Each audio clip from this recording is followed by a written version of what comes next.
aquel tiempo se acercaron a Jesús unos fariseos y le preguntaron para ponerlo a prueba: ¿es lícito a un hombre repudiar a su mujer por cualquier motivo? Él les respondió: ¿no habéis leído que el Creador en el principio los creó hombre y mujer y dijo: por eso dejará el hombre a su padre y a su madre y se unirá a su mujer y serán los dos una sola carne? De modo que ya no son dos, sino una sola carne. Pues lo que Dios ha unido, que no lo separe el hombre. Ellos insistieron: ¿y por qué mandó Moisés darle acta de divorcio y repudiarla? Él les contestó: por la dureza de vuestro corazón os permitió Moisés repudiar a vuestras mujeres, pero al principio no era así. Pero yo os digo que si uno repudia a su mujer, no hablo de unión ilegítima, y se casa con otra, comete adulterio. Los discípulos le replicaron: si esa es la situación del hombre con la mujer, no trae cuenta casarse. Pero él les dijo: no todos entienden esto, solos los que han recibido ese don. Hay eunucos que salieron así del vientre de su madre. A otros los hicieron los hombres, y hay quienes se hacen eunucos ellos mismos por el reino de los cielos. El que pueda entender, que entienda. Palabra del Señor. Gloria a ti, Señor Jesús. Quiero decir ante todo una palabra por la fiesta, la memoria litúrgica que hoy celebramos, San Maximiliano María Kolbe, el padre Kolbe, que murió martirizado en el campo de concentración de Auschwitz, el mismo campo donde los nazis mataron a tantos judíos, entre ellos a Santa Edith Stein. El padre Kolbe, franciscano conventual, con un inmenso amor a la Santísima Virgen, había fundado en Japón, donde había sido misionero, la ciudad de la Inmaculada. Era polaco y se encontraba en Polonia en el momento en que los alemanes y los soviéticos se dividieron Polonia y fue el inicio de la Segunda Guerra Mundial. Él estaba en la cárcel, en el campo de concentración, y por una represalia habían decidido los carceleros diezmar a los presos, y le tocó en suerte a uno que estaba a su lado, casado, con hijos. Entonces el padre Kolbe se ofreció para morir en su lugar y efectivamente murió. La Iglesia, con toda la razón, lo declaró mártir y hoy lo veneramos como un santo en el cielo. Es un ejemplo, pero es un ejemplo que de forma extraordinaria vivió él y que de forma ordinaria debemos vivir los demás. El ejemplo fue amar a Cristo por encima de todo, poner a Cristo en el primer lugar.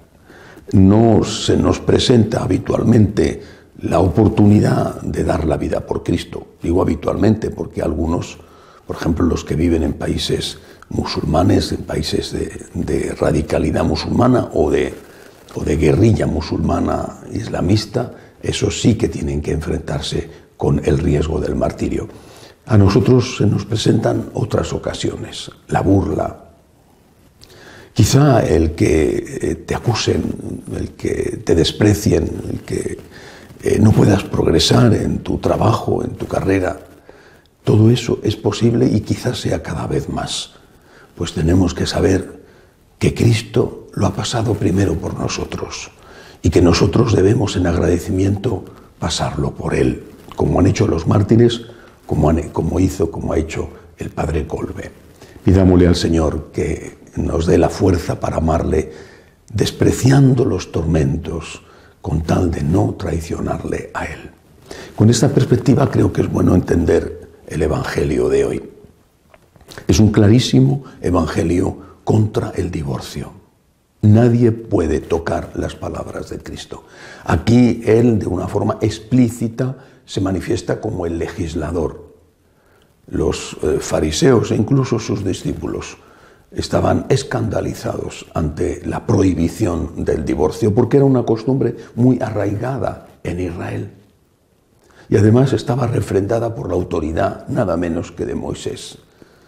En cambio Jesús repito, se manifiesta como el legislador supremo, como Dios, cuando dice: Moisés os dijo, pero yo os digo. Él está por encima de Moisés. El Señor quiere defender la familia y quiere defender a todos los miembros de la familia y de una forma especial a los miembros más débiles de la familia, que son los ancianos, los niños, las mujeres. La mujer era un objeto. De hecho, la primera pregunta que le hacen a Jesús es: ¿puede uno divorciarse por cualquier motivo? Porque así estaba prescrito en la ley de Moisés. Por cualquier motivo uno podía divorciarse. El Señor se enfrenta con la cultura de su tiempo, que no era en Israel, desde luego, abortista, que no era una cultura de eutanasia, porque los ancianos y los niños eran muy bien recibidos, pero que era profundísimamente machista. Se enfrenta con la cultura de su tiempo para poner las cosas en su sitio. Todos somos iguales ante Dios. Y la mujer no puede abandonar al hombre y el hombre no puede abandonar a la mujer. Están casados. Hay una excepción que hay que saber el hebreo, el arameo original para entenderla, y que la traducción litúrgica que he leído lo explica perfectamente. Dice: salvo en caso de unión ilegítima. En ese caso sí está permitida la separación. ¿A qué se refiere? Otros textos dicen salvo el caso de prostitución. En realidad está mucho mejor traducido unión ilegítima. Es decir, el hombre o la mujer se pueden separar sin pecar si están unidos sin casarse. Unión ilegítima. Un hombre convive con una mujer convive con un hombre. En ese caso están ofendiendo a Dios. En ese caso, naturalmente, se pueden separar. ¿Por qué? Porque hay una ofensa al Señor que tiene que ser quitada. Otra cosa será después ver caso por caso, y eso es lo que tiene que hacer el director espiritual. Pero cuando uno está ofendiendo a Dios, lo que debe de hacer es, por lo menos, intentar dejar de ofender al Señor con todas sus fuerzas. No decir: bueno, yo estoy bien, estoy cómodo, estoy en una situación agradable porque he encontrado a la persona con la que me llevo bien, la persona que me da el sustento económico, la persona que cuida a mis hijos, y entonces yo mantengo esta situación. Si mantienes esa situación, por los motivos que sean, quizá algunos muy justificables humanamente hablando, pero si mantienes esa situación, tienes que saber que estás ofendiendo a Dios.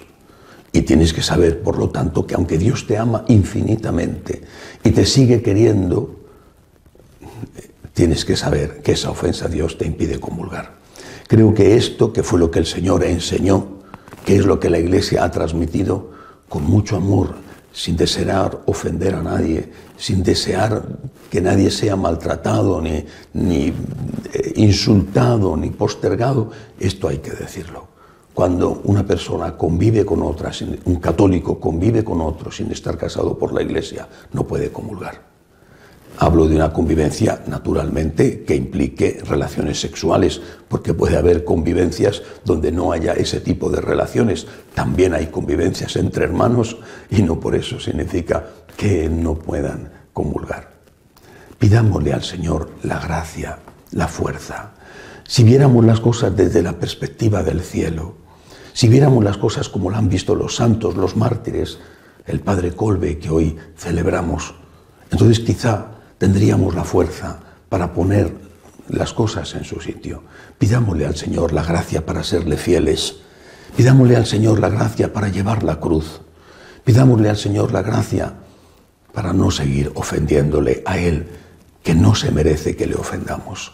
En todo caso, si alguno dice yo no puedo o yo no quiero, que sepa que es bienvenido en la Iglesia, como es bienvenido en la Iglesia todo aquel que quiere estar con Dios, pero que sin embargo no puede ni confesar ni comulgar.